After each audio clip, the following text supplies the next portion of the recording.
knows. So I like to go live at least once a week, or at least once every other week. So now's the time I have to go live. I do only have like 45% on my battery, so I need to keep this relatively short. So thank you guys so much for subscribing. There's over 2,000 subscribers on YouTube, so I'm very thankful for you guys subscribing along. The wood miser's been fantastic ever since I had that solenoid issue. I had a solenoid issue. I wasn't able to complete the job, and I was able to fix the issue after I got the part in and got all those jobs completed. I have a few customers that need me to cut logs for them, so I'm looking forward to that. For the past like week and a half, I've been dealing with issues like at my house. So like I have a Bradford pear tree. It's an invasive species. The last one on my property. I needed to cut it down, so my buddy Clayton came in and climbed up the tree and took these limbs out. I had this play fort I needed to remove, so kind of removed all those things. Now I'm going to build a 10 by 20 structure at my house, a shed. It's kind of like the maximum I can build, so that's what I want to build at my house. It'll have a roof on it. I'll be able to keep my Lucas mill in this 10 by 20. The rails will go outside, but the actual machine will come inside and all the attachments and stuff like that. And then I'm also going to put a lean-to on this shed, and I'll be able to, it'll be tall enough because I'll have 8-foot walls, plus I'll have a platform below those 8-foot walls. So I'm actually going to have like 8.5 feet of height, and I think it'd be a fantastic situation to be able to store this at my house and have all this room just for like the wood sales. So I'm looking forward to it. So building a shed is going to be like, that's like my next venture. I do need to take this out into the woods. Perfect temperatures. It's like 55 degrees some mornings where I'm at. So it's just been absolutely fantastic temperatures. This is like the perfect time to, go in and cut some trees. I have a lot of trees I need to cut. I haven't cut many trees down in the past few months. I've just been really busy. Summer, kids are off school and stuff like that, and you kind of have to make yourself available and do all the things that you need to do. So I am looking forward to getting into the woods, cutting some trees down. Absolutely love bringing this machine onto a property that I have access to, or one of the properties I have access to. Cutting a few trees down, going to ribeye on the grill and eating at the end of the day, maybe cutting the logs and actually slicing them up the next day, because all you do the first day is going to be like the procurement of wood. So you need to fall the trees, you need to get those logs out, create your log deck, get your sawmill set up, and that might be like a day. You're all by yourself, so the next day is going to be the slicing of the wood. So I just absolutely love the process. I absolutely love working for myself, guys. This is something I'm going to tell you. If you have the dreams or desires to work for yourself, you have to start now. That is the key to success. You can't continue to procrastinate. Oh, I want to start a business one day. I want to start a business one day. I urge you, if you want to start a business, whatever the business is, start it now. You might have a day job, so continue to do your day job. Start the business, start doing it on the side, start hustling and doing your thing. And then eventually one day you'll have to weigh the options. You're making a certain amount of money on your hustle, and you have your day job. Well, if you spend 100% of your time on your hustle, could it replace your day job, or do both of them? So if you want to start a business, I encourage you. I think it's really important to do that. I've been working for myself for over 15 years, so I'm no expert. I can learn from a child. I love learning from all people. I have so many different customers that I learn from, so many different people that reach out to me 3 or 4 times a year. They need me to cut their logs. Well, I'm ready to cut anybody's logs in the state of Oklahoma. This is all I do. Sawmill is absolutely ready to come to your property and cut logs. I prefer to show up to properties that have mini logs. If you have a few logs, it's completely fine. If you have one log, it's not going to be the most bang for your buck just to have me come out to your property and cut your one log. This is a $60,000 machine if you were to order it. So think about that. So coming out to a property and you got 7 feet and cutting for 1 hour, it doesn't make sense to me. Like, I can't bring this machine out, make $350, come home. It just doesn't make sense. So there is a minimum. I need to cut for a few hours whenever I bring this machine out. So that's unfortunate that I had to raise my price from $100 an hour to $150 this year. I haven't really had any pushback from raising my price from $100 to $150. I've been cutting wood with my own sawmills for over 7 years, going on 8 years, and I have been pulling logs off, slabs off of a wood miser for over a decade, 12 or 13 years.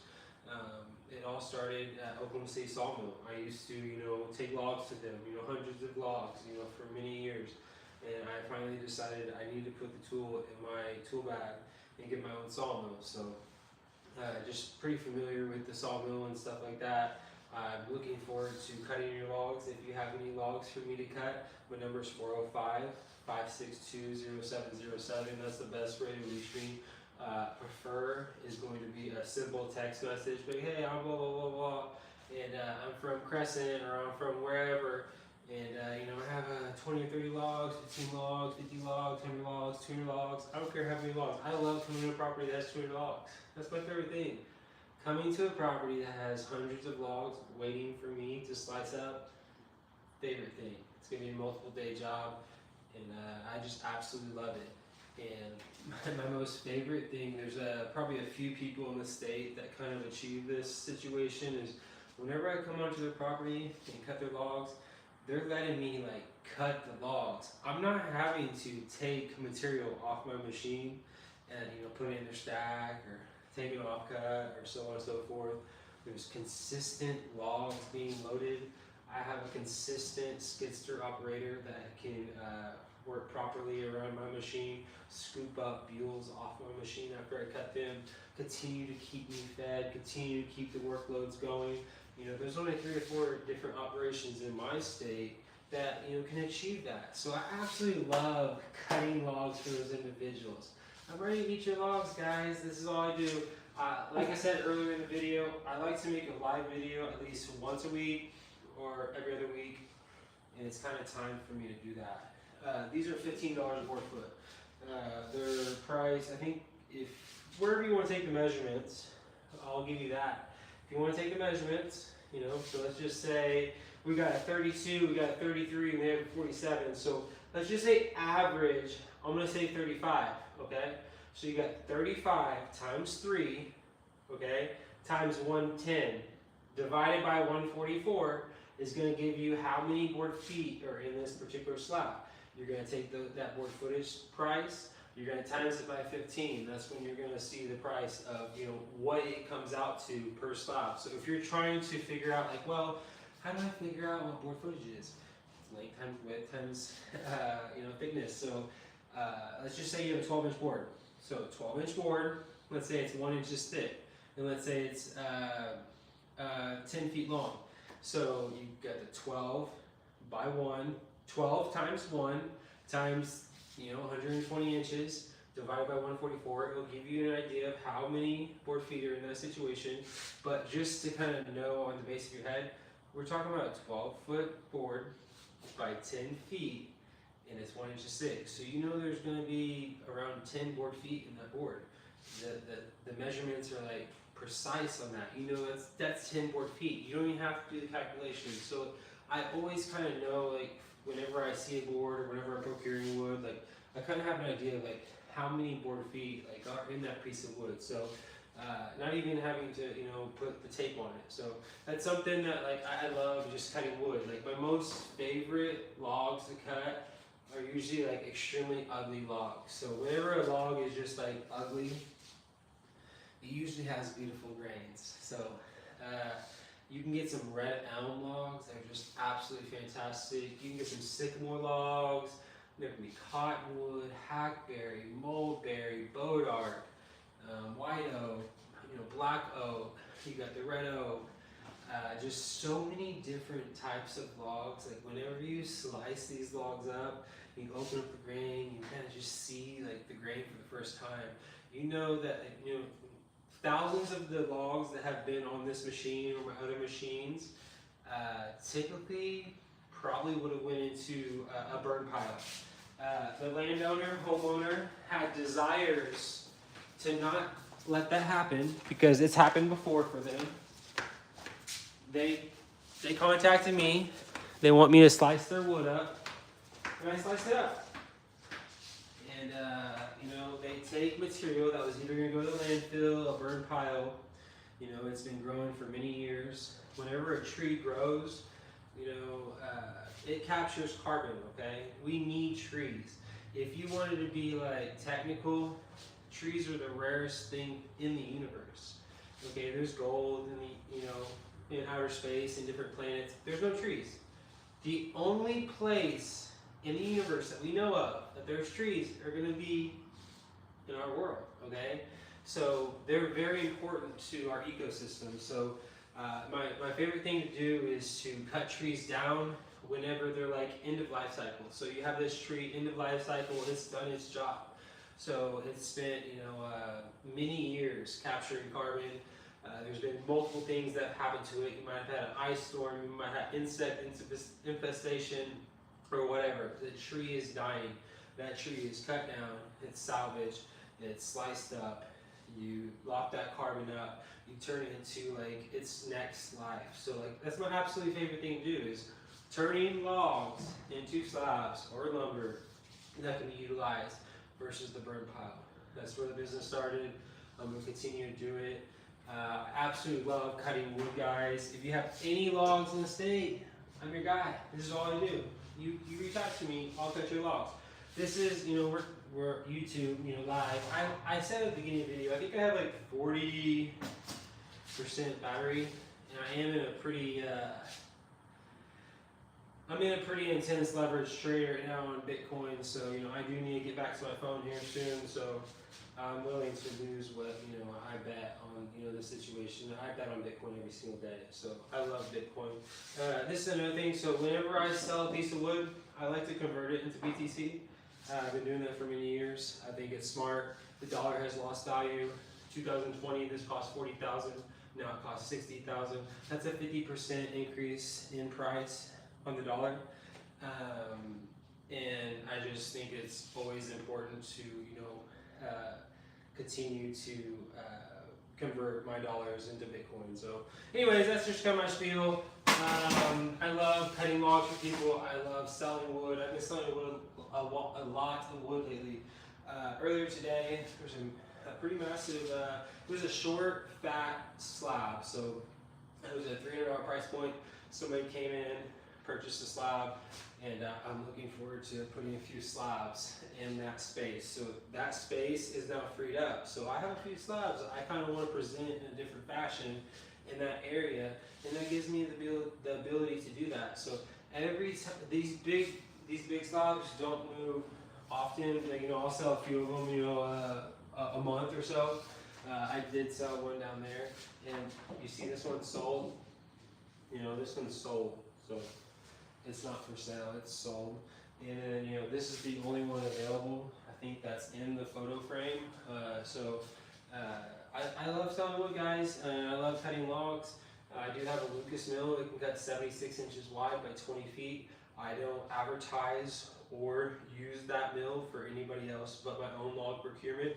I will emphasize, whenever I bought my first sawmill, this is my second wood miser, when I bought my sawmills, I bought them for my own log procurement. I didn't buy my sawmills to cut logs for people. That's just a compliment of having a sawmill. Whenever I bought my first sawmill in 2017, I cut lots of wood for myself. I still cut lots of wood for myself. I don't cut much wood the past year and a half, maybe 2 years, as I used to, because I'm sitting on a lot of walnut right now. I have lots of walnut. I do have plans to increase my stack. It involves lots of manual labor, lots of space and time. And those trees that I wanted to cut a few months ago, well, guess what? They're currently still growing right now, and they're waiting for me to, cut them down. So there's not necessarily a rush. Landowner, are all situated. I have, great relationships with my landowners. I pay my landowners in cash. I respect their property. I always take care of their property. I have access to these properties 24/7. I can go to these properties anytime I want, anytime I desire. I can fish on these properties. I can hunt on these properties. I can cut timber on these properties. I'm the only person on these properties that cuts timber. So having the blessings and having the responsibilities to take care of thousands of acres like I do is just so rewarding. And it all starts with treating people right, doing what you say you're going to do, and making sure people are okay. This is one thing. Hopefully my camera's still going. I do have low battery right now. Let's say a year and a half ago, I went to one of my landowners, and guess what? He's an old man. He's 60 years old, and this is the dead of winter. He's actively trying to fix his water. His water, main burst. Okay. Well, guess what? Before I started the wood business, all my workloads before that were remodeling and fixing houses. So whenever I come to a landowner's property, I see that he is having issues with his water. Well, guess what? I continue to dig the hole. I fix the leak. I make sure my landowner is situated. He's extremely appreciative that I went out of my way to help him out in that situation. And you just take care of the people that are taking care of you, and it just kind of comes back to you in the end. So that's a situation that happened not too long, a year or so ago. Dead of winter, lines burst. He's struggling. This is when his wife was still alive. I remember, sweet lady. I talked to her 3 days before she died. She wanted me to bring a bunch of water out to her. Anyways, she's dead.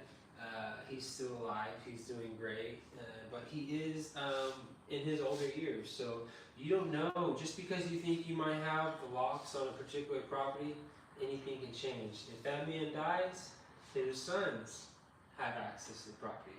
Well, I have a good relationship with his sons, and his sons, hopefully, I can continue to procure and do the things that I do out there. There was an additional 1,000 acres that I just kind of got put on. I still haven't explored this property. I've been needing and wanting to explore this additional 1,000 acres because there's a lot of timber in there that I need to cut, and there's still timber on places that I still need to cut and I haven't cut. I think on a few trees currently right now, I'm losing board footage, okay? See, these are dying and degraded trees. There's still life in the canopy, but there's signs of death. There's signs of, bark, falling off on certain limbs that shouldn't be falling off. So those trees, they need to be cut, and I haven't cut them yet. So I'm looking forward to getting in the woods. I need to bring my sawmill into the woods. I need to bring my trailer into the woods. I need to be into the woods for probably 2 or 3 nights. I'm not gonna have any responsibility with my kids. And life will be situated, everything will be situated, everything will be scheduled. I'll get into the woods, I'll go procure a bunch of wood, a bunch of slabs, and that's just kind of like my next venture that I need to do. So I'm actively preparing for that venture right now. First thing, I think I'm going to build a shed before that venture happens. So I need to build like 10 by 20 in my backyard. I need to put my lean-to in there. I want to put this sawmill in my backyard. I want this sawmill to live at my house, okay? I want all this space for wood, and I might put a boat in it, okay?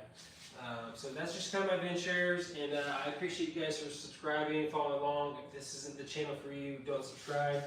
One thing I do need to mention is all my chainsaws are, they all need work right now, okay? So I took all my chainsaws to my stump in the backyard that brought repair. I pretty much got the entire, I have 2 fires going right now in my house. I'm not concerned about them, but I took all my chainsaws to this stump and root system, lots of dirt. So all my chainsaws need maintenance right now. I'm probably going to take the chains off. I have like 20 or 30 different chains here. I have 100 plus chains for these chainsaws at my house. I need to pick a couple brand new chains. I'm gonna throw these chains away that are on the saws. I don't even want to mess with them. I put them to work, okay? I don't mind eating through dirt to achieve my goals when it comes to my personal goals. I'm not going to do that for a customer. I don't want to, put my chainsaw in dirt for a customer. So I did what I needed to do to achieve my goals. Chainsaws need maintenance, so I have, if someone called me and been, hey, I need you to cut a tree, blah, blah, blah, like, I'd be like, I'm a week out. Just because I have no rush to schedule a job for anybody for at least a week. So I'm a week out. If you need any logs cut, I have a few things I need to get maintenance, get tidied up. I got a few slabs I need to deliver and make situated and whatnot. And then I have a few slabs I also need to bring here. So some space there, some new space over there. Looking forward to bringing some new slabs in. God bless you guys. Thank you so much for subscribing. Yeah, man, I just love what I do. And like I said, if you have any desires to start your own business, start your business. Start it now. And one thing I need to mention, all things are possible through Jesus Christ. So if you have something that's in front of you and you think it's impossible, I want you to understand, all things are possible if you put your faith in the Lord and if you have a relationship with Jesus. So that's what I'm about. God bless you guys. Not the channel for you. Unsubscribe. If it is, that's cool. God bless you.